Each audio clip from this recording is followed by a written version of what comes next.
Hey everybody, the pasta maker is here. Today I'm going to make ragu alla Bolognese. Very traditional Italian dish. And we're going to start right away as I'm talking. I'm going to start heating up the oil here. The dish is, as you know, like everybody knows, spaghetti Bolognese, ragu alla Bolognese. Very traditional Italian dish, been cooked for hundreds of years. But today we're going to make something even more interesting with it. There is the traditional ragu alla Bolognese, which is great. But to be honest, some of it started somewhat to be a bit dated, so this variation kind of make it a little bit more interesting, spice it up a little bit. Also, we're going to cut down on the time a little bit with this variation of the Bolognese. I find that with the traditional ragu, if you're not using the proper meat, sometimes the meat can get a little dry. So this time we're going to cut down tremendously. Rather than 4 hours, we're going to do something between 40 minutes to an hour. Taste it, see how it feels, and based on that we're going to see how we want to move on. While the oil here is heating up, I'm going to go quickly over some of the basic ingredients for the ragu. Pancetta. Pancetta is very much like bacon, but from the other side of the stomach, and it's not salted, so great to use with that. All the fat that extract with that would make the ragu really nice. Some onions, celery, carrot. Those are the basic traditional ingredients of ragu alla Bolognese when they make it in Italy. Tonight we are going to add a few other elements to it, such as garlic, for example, fresh oregano, some peperoncino, cinnamon sticks, and some canned tomatoes I'm going to add to that as well. In addition to, like in a traditional ragu, they're only using what is being called, as a triple concentrated tomato paste, which we're going to use that, but we're going to add on, we're going to elevate the level of tomato flavor in that.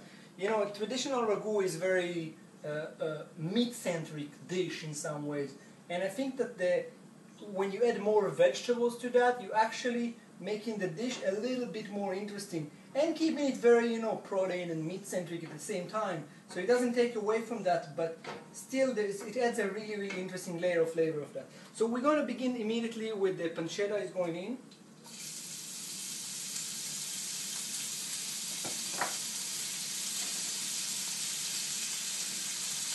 This pan might be a little too small for what we need here, but it's kind of things are somewhat going to cook down, you'll see in a bit. So I'm just heating the regular olive oil here in the pan. I'm going to let the pancetta work for, I would say, around probably 5 to 7 minutes, just so it gets nice and brown from all sides. And when that is done, I'm going to start adding the vegetables in it, the garlic, the onions, celery, carrot, and then after that, the liquid elements are going to add into that. See, this is still beginning to get a nice color, and the flavors are starting to be extracted of that. I'm going to let it work for a few minutes and come back to it in a second. So at this point, the pancetta is pretty much cooked, you can see here, and it releases a lot of fat, so you don't need to begin with a lot of oil because the pancetta is going to release a lot of fat here. I'm going to add the garlic in, let it work for a few minutes, a few seconds, not minutes. The garlic cooks pretty well on high heat, so it should be easy. Just mix it around a little bit, and you can immediately get that boost of smell from the garlic when it started to cook. You can immediately feel it all over the house almost. It's amazing. And then I'm going to add the onions.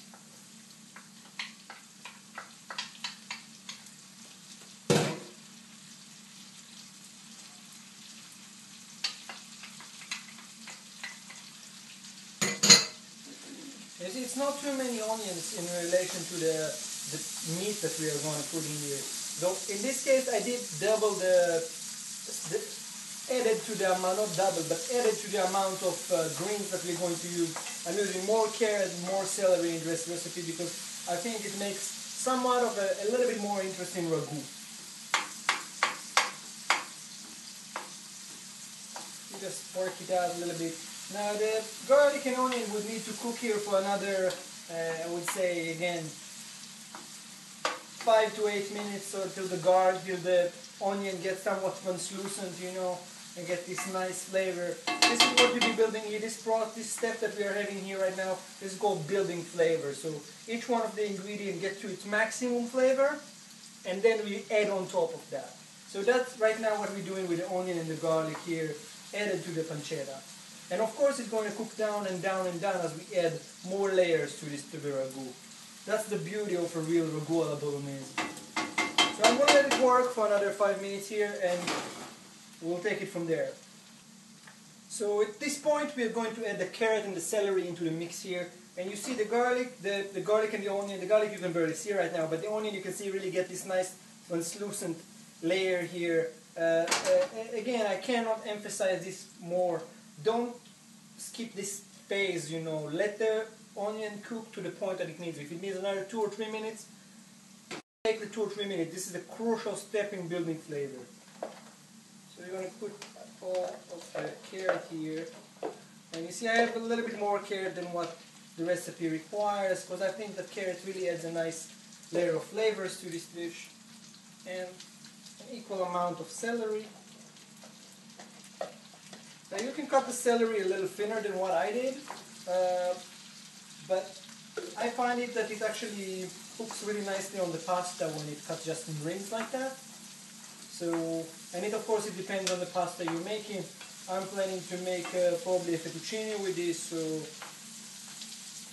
it should taste pretty good together.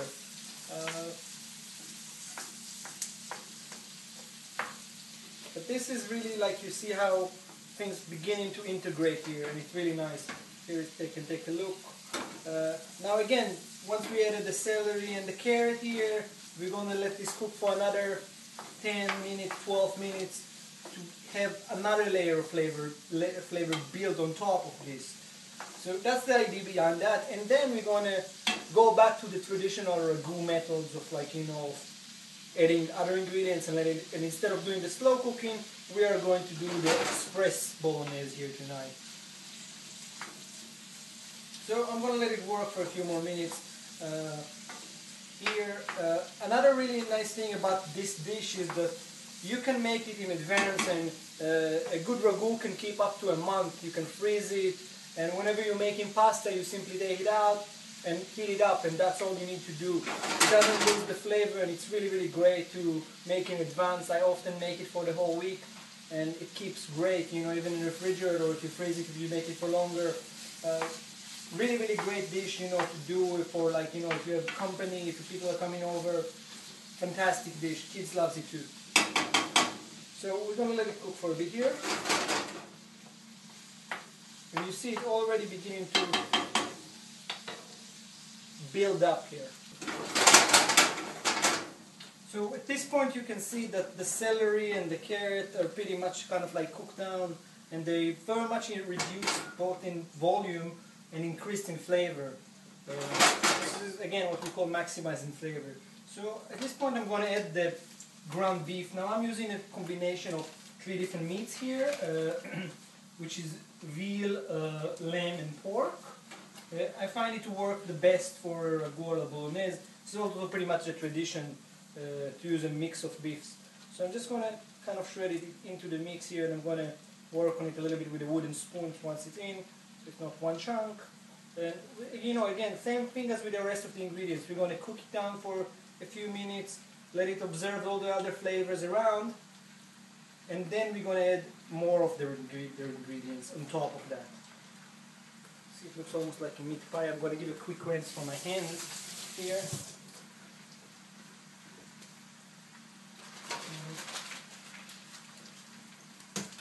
You can start incorporating that into the ragu. Break down the meat inside of the ragu.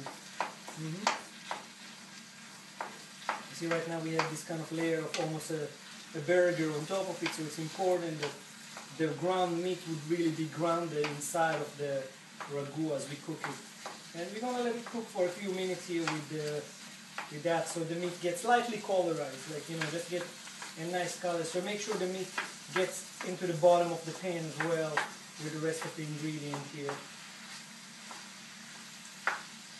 This smells so beautiful here, you wouldn't even believe it. Very, very nice dish.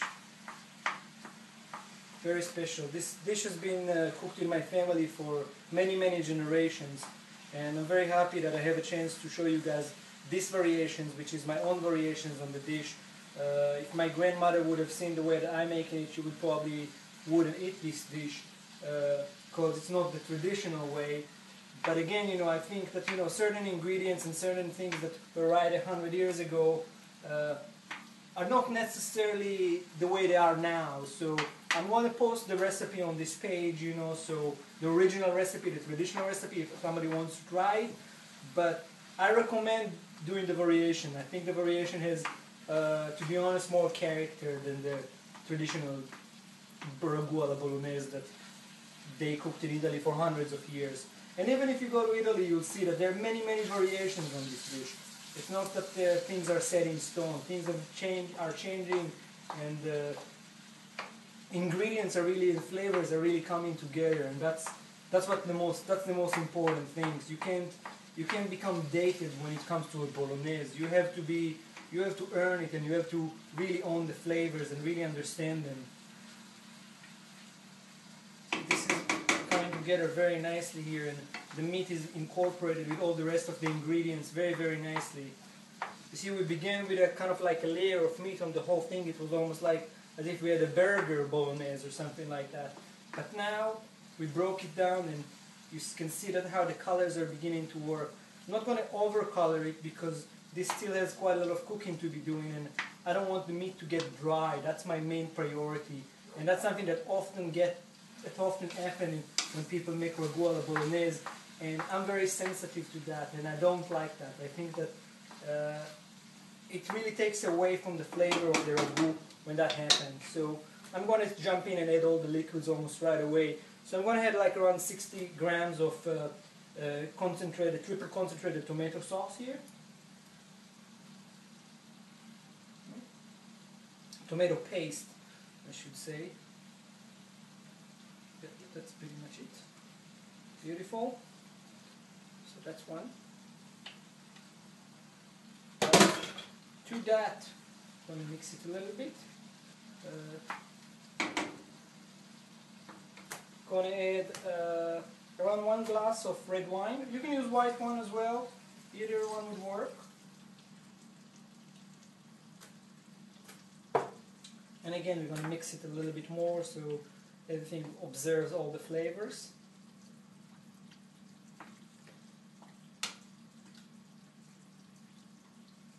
Now you see suddenly when you add the wine there is a quiet in the room. Everything is kind of, the dish is silencing down a little bit and giving respect to the wine, to own all the flavors back into the dish. And in a minute or two it's going to go back to the certain volume of the dish that, you know, this bubbling sound that the dish has been making in your kitchen for quite a while now. These are non-traditional ingredients of the Bolognese that I'm going to add for now. I like to add a few cinnamon sticks. I think they add a very nice touch and a very nice layer to the Bolognese, so I added like 4 cinnamon sticks here. A little bit pepperoncino, just to spice it up. I like my ragu to be a little spicy. I think it has a nice kick to it, you know, and it really is incorporated very well with the meat. So a little bit of pepperoncino goes a long way.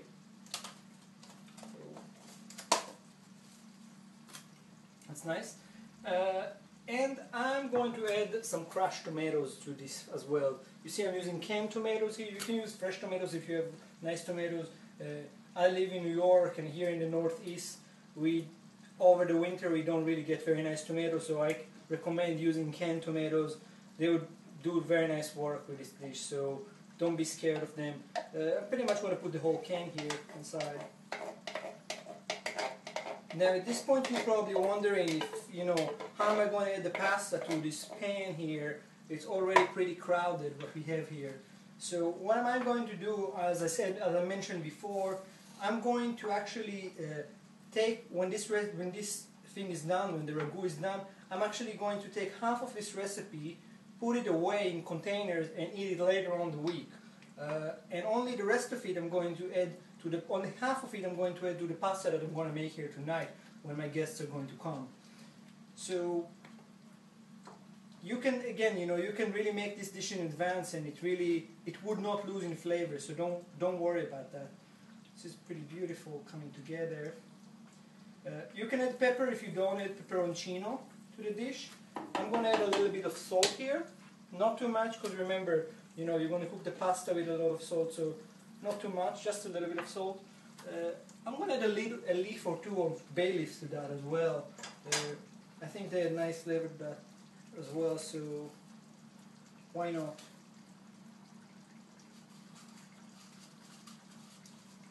If you make a volume like that, you can be generous with the bay leaves as well. And give it a few more touches just so everything incorporates together.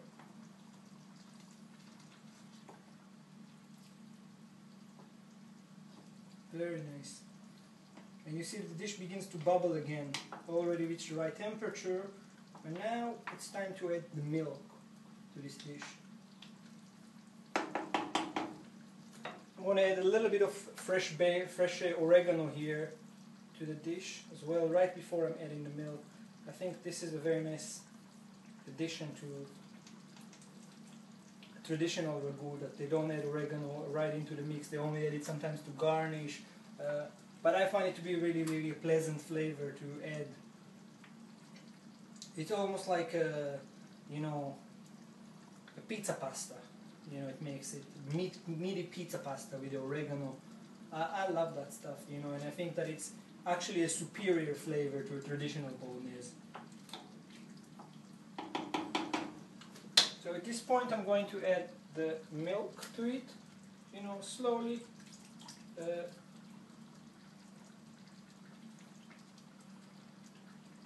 Probably I should do it so you can see. Now, don't add all the milk at one time. I added add it slowly and let it absorb inside the dish slowly. And keep stirring it little by little so the milk become a part of the dish. Don't add the whole quantity of the milk at one time. It's not going to give you the right result. And this, you see, it's slightly changing the color of the dish, which is very nice. Sometimes if you want to finish it with even more milk, you would get this nice pinkish color for the bolognese, which I think it's very attractive color for the pasta. Though it's not that, don't confuse that with traditional pink sauce that is known in Italy. This is different than traditional pink sauce, you see. So now the milk is kind of absorbed, and I'm going to add another batch of milk into it. And I still have more to add to that, you see. Now it's very important, we're going to take a break from this in a few minutes, and I'm just going to let the dish sit here for around 40 minutes to an hour.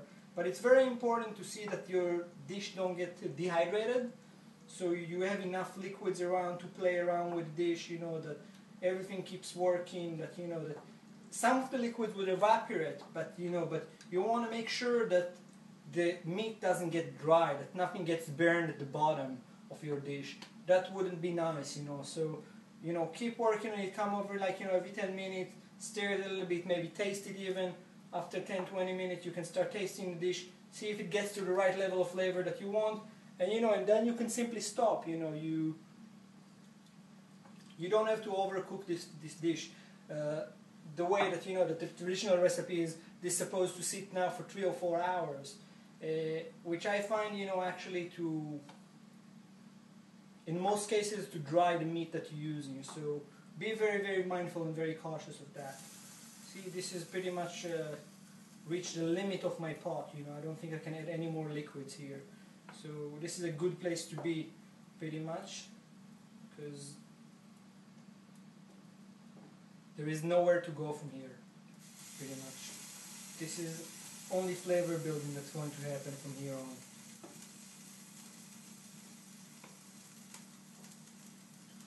Very nice.